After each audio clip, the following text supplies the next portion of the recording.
দুবাইতে এসেছে আমাদের ফ্রেন্ডসরা আর তাই ওদেরকে নিয়ে গেছিলাম সুক মদিনাত জুমেরাতে। এটা হচ্ছে একটা মার্কেট প্লেস যেখানে ছোট ছোট বুটিক, সুন্দর Arabian handcraft, unique gift item, perfume, jewellery আর হোম ডেকর শপ আছে। সবকিছুই খুব আলাদা আর ক্লাসি। এই দোকানগুলোর সবচেয়ে ভালো দিক হলো এখানে শপিং করতে করতে দুবাইয়ের ঐতিহ্যটা অনুভব করা যায়। এখানে সুন্দর সুন্দর টার্কিশ ল্যাম্পও পাওয়া যাচ্ছে, আর আমার মতো যদি তোমরা শপিং করতে ভালোবাসো তাহলে কিন্তু এই জায়গাটা তোমাদের জন্য একটা হেভেন। সুক মেদিনা জুমেরা বুর্জ আল আরবের ঠিক পাশেই অবস্থিত। অল্প কিছু শপিং করার পর ভিতরে ঢুকে দেখি হাফিজ মুস্তাফা। এটা আসলে একটা টার্কিশ ব্র্যান্ড, যেখান থেকে আমরা টার্কিশ বাকলাভা আর কিছু টার্কিশ সুইটস ট্রাই করেছিলাম। আর হ্যাঁ, টার্কিশ টিটাও ট্রাই করতে ভুলিনি কিন্তু। হ্যাঁ, যেটার জন্য এসেছিলাম সেটাই তো বলতে ভুলে গেছি।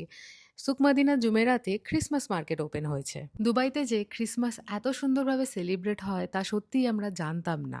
আর ক্রিসমাস শুধু না, দুবাইতে ইভেন পুরো ইউএইতে সমস্ত ফেস্টিভ্যালই খুব ভালোভাবে সেলিব্রেট করা হয়। চারিপাশটা ক্রিসমাস ট্রি, লাইটস আর ফুড স্টল দেখে মনটা খুব ভালো হয়ে যাচ্ছিল।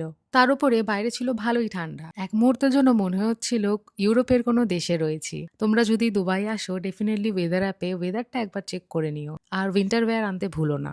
লাস্টে কিছু গেম খেলে হতাশ হয়ে কিছু না জিতে বুর্জ আল আরবের ভিউ দেখে বাড়ি চলে গেলাম। তোমরা দুবাই আসলে সুক মদিনাত জুমেরাটা এক্সপ্লোর করে দেখতে পারো। আশা করছি তোমাদেরও খুব ভালো লাগবে।